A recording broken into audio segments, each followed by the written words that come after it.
నేను 10th క్లాస్లోకి వచ్చాను. 10th క్లాస్లోకి వచ్చిన తర్వాత ఏమైందంటే ఒక భయంకరమైన ఆకారం రాత్రి 11:30 తర్వాత ఒక భయంకరమైన ఆకారం నా దగ్గరకు వస్తూ ఉండేది. ఆయన కాదు, ఇది ఆయన కాదు. అంటే ఇంతకుముందు జ్వరం వచ్చిందని చెప్పింది, ఆ భయంకరమైన ఆకారం వేసి అనుకున్నాను నేను. కాదు. ఇప్పుడు ఏంటి సాతాను దెయ్యం వచ్చిందా ఇప్పుడు? క్యారెక్టర్ బాగానే ప్రవేశపెట్టింది.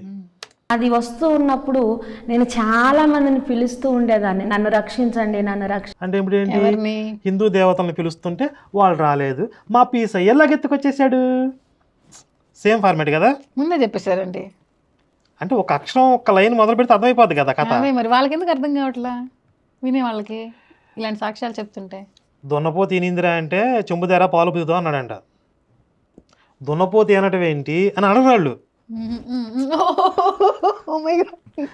ఈనిందనగానే చెంబు తీసుకురా పాలు పితికేద్దాం అంటారు వాళ్ళు. రక్షించండి అని నేను పిలుస్తూ ఉండేదాన్ని. అట్లా పిలుస్తున్నప్పుడు నాకు ఎవ్వరు మాట్లాడేవాళ్ళు కాదు, ఎవ్వరికి నా మాట వినపడేది కాదు. నల్లటి ఆకారం దగ్గరికి రాగానే ఇలా నా చెంప మీద ఒక పంజాలాగా విసిరేది.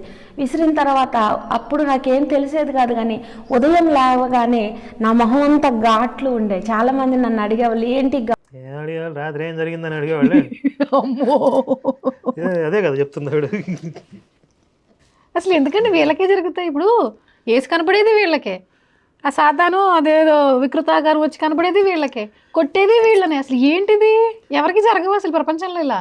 ఇప్పుడు ఈ గ్రాఫిక్స్, ఈ యేసు దర్శనాలు, మరి ఇప్పుడు పెద్ద పెద్ద పాస్టర్లుగా చాలామంది అవుతున్న వాళ్ళకే జరగట్లేదు. అవును, అంటే వీళ్ళందరూ పనికిరానులే కదా. వీళ్ళకి ఇంతవరకు యేసు కనపడలేదంటే వీళ్ళందరూ పనికిరానులేగా. అంతే, ఇప్పుడు ప్రవక్తి కదా. వీళ్ళు ప్రవక్తి. యేసు కనపడిన పాస్టర్లు అందరూ యాదవలే. ఇప్పుడు మా విపి రెడ్డి కానీ, విజయ్ కుమార్ కానీ, పిడి సుందరరావు కానీ, కల్వర్ సతీష్ కానీ, అనిల్ కుమార్ కానీ, వీళ్ళందరూ వస్తే ఎదన్నారు ఎదవలు. ప్రవక్తి ఈవిడ ఒక్కటే నిజం. ఇప్పుడు యేసు కనపడింది అంతేగా. అవును, మరి వీళ్ళందరూ కనపడాలి. మా అగ్ని, అడి పేరేంది, అగ్ని, జమదగ్ని, ప్రసన్నబాబు. ప్రసన్నబాబు ఆడు మొత్తం వేస్ట్ గాడు. అసలు అడిగేసి ఎంతవరకు కనపడలేదు. అడిగి ఏంటి ఘాట్లు ఇలా ఉన్నాయంటే నాకు భయం వేసేది చెప్పడానికి. ఎందుకు, ఏం చేసావు? ఇంట్లో మా పిన్ని వాళ్ళు దేవుణ్ణి నమ్ముకున్నారు. అయితే నాకు ఇలా కల వస్తుంది, ఇలా సాతాను నా మీదకి వస్తుందని నేను వాళ్ళకి చెప్పినప్పుడు వాళ్ళు అనేవాళ్ళు, మమ్మల్ని దేవుడు విడిపించాడు కదా, నిన్ను కూడా విడిపిస్తాడు, ప్రేయర్ చేయించుతాం, చర్చికి రమ్మనేవాళ్ళు.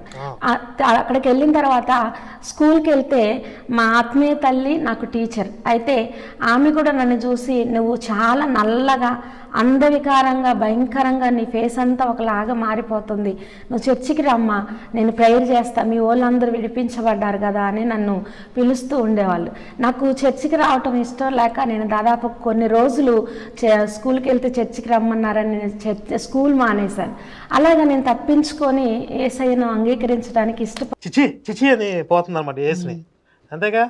అయినా కూడా మనోడు సిగ్గు లేకుండా బొచ్చి పట్టుకుని తిరుగుతున్నాడు వెనకాల మే అంట. ఇప్పుడు వాళ్ళ పిన్ని గురించి చెప్తుంది, స్కూల్లో ఆవిడ టీచర్ గురించి చెప్తుంది, కానీ వాళ్ళ అమ్మ నాన్న గురించి చెప్పట్లేదు ఏంటండి. ఆవిడకి నైట్ టైం ఏదో వచ్చి కొడితే మొహం మీద గాయాలు అవుతున్నాయి, ఫేస్ పాడవుతుంది. వాళ్ళ అమ్మ నాన్న దానికి ట్రీట్మెంట్ అన్నా చేయించాలి, లేకపోతే అసలు ఏంటి అని కనుక్కోవాలి కదా. ఆ రాత్రి కనీసం కేకలేసి ఉండాలి కదా, అప్పుడు ఎవరో లేచి ఉండాలి కదా. అవును, అది ఒక్కరోజు జరగట్లేదు, రోజు జరుగుతున్నట్టుగా చెప్పింది కదా. మరి వాళ్ళ అమ్మ నాన్న ఏమైపోయినట్టు లేదు. అలాంటి సమయంలో ఒక రాత్రి ఆ దురాత్మ అలాగే ఆ సమయానికి వస్తూ నాతో చెప్తుంది, ఈ రాత్రి ఆఖరి రాత్రి, నేను ఇంకా తీసుకెళ్ళిపోతాను అని కేకలు వేసుకుంటూ భయంకరంగా నా దగ్గరికి, నా మీదకి వస్తున్నప్పుడు నేను అసలు యేసయ్యకి ప్రార్థించటం కానీ యేసయ్యని పిలవటం కానీ జరగలేదు. ఆ టైంలో ఆకారం నా దగ్గరకు వస్తున్నప్పుడు నేను తెలియకుండానే, నేను ఎప్పుడూ యేసయ్యని ఆరాధించలేదు. ఎన్నిసార్లు చెప్తావు ఎప్పుడు యేసయ్యని ఆరాధించలేదు? 3-4 సార్లు చెప్పింది. ఇప్పుడు నాకు చికాకు చెప్పింది. నాకు తప్పదు చెప్పేదే సోది. 4 సార్లు చెప్తుంది. ముందు తగలడు.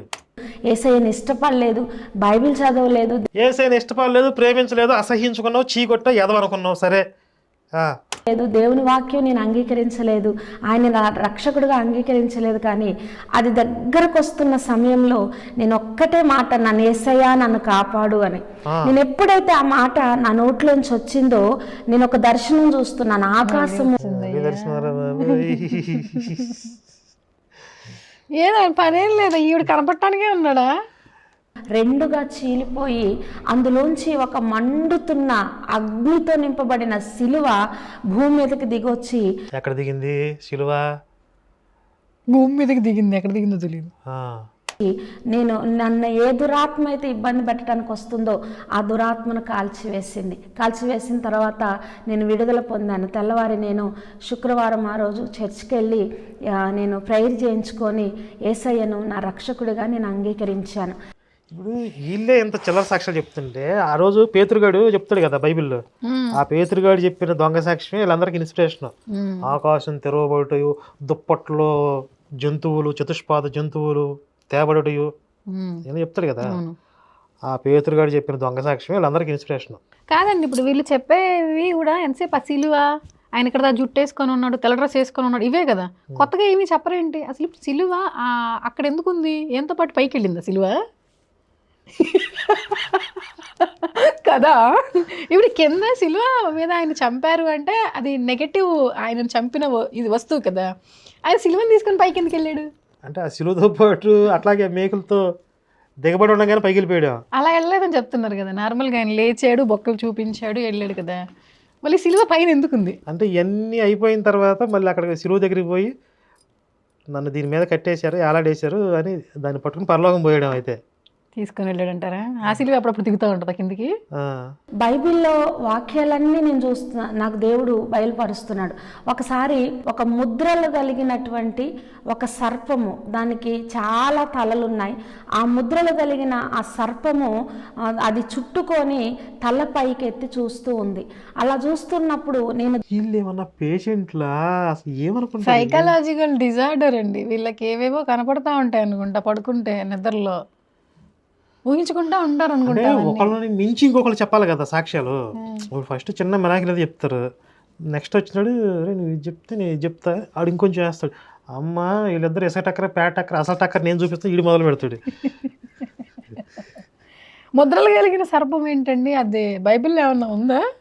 ముద్రలు విప్పటం ఉంటాయి కదా బైబిల్లో. ఉన్నాయా? నేను బైబిల్లో వాడతా, ఎందుకంటే గొర్రెలకు కనెక్ట్ అవ్వాలి కదా. ఆ ముద్ర అమ్మ బైబిల్లో ఉందిగా అయితే నిజమే, అట్లా కనెక్ట్ అవుతారు. అదొక ప్రాక్టీస్.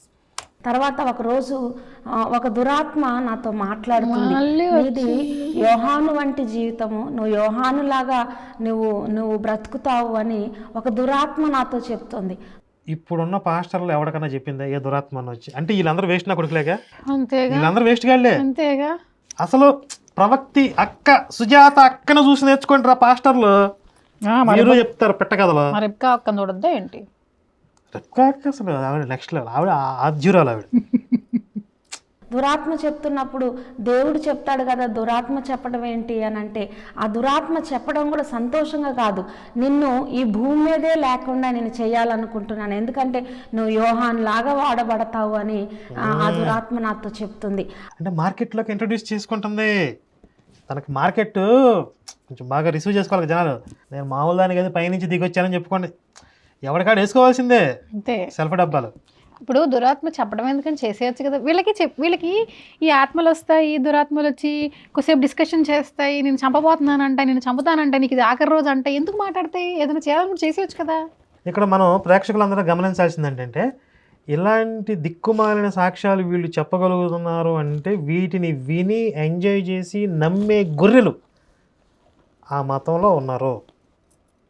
అంటే అక్కడ ఎలాంటి పరిస్థితులు, ఎలాంటి పేషెంట్లు ఉన్నారు ఆ మతంలో. మీకు సైకలాజికల్గా పిచ్చోళ్ళని చేస్తారని చెప్పి చర్చిలో చెప్తా ఉంటారు కదా. వస్తున్నాయి కదా ఇవన్నీ. ఇప్పుడు ఈ దొంగ సాక్ష్యాలు విని ఇప్పుడు ఆ చర్చిలో కొంచెం ఐక్యూలో వస్తే తక్కువ ఉన్న వాళ్ళు ఏమనుకుంటారు, మనకు కూడా దెయ్యాలు కనపడతాయి, మనకు కూడా యేసు కనపడతాడు, వెలుగు వచ్చి దర్శనం వచ్చిందని ఆ భ్రమలో ఉంటారు వాళ్ళు ఎప్పుడో ఒకసారి. అవును, అట్లా వాళ్ళు ఆ భ్రమలో బ్రతికేస్తూ ఉంటారు. బయట ప్రపంచంతో సంబంధం ఉండదు వాళ్ళకి. ఎప్పుడు ఆ వెలుగు వస్తుందా, ఎప్పుడు ఈ దర్శనం వచ్చిందని చూస్తూ ఉంటారు వాళ్ళు.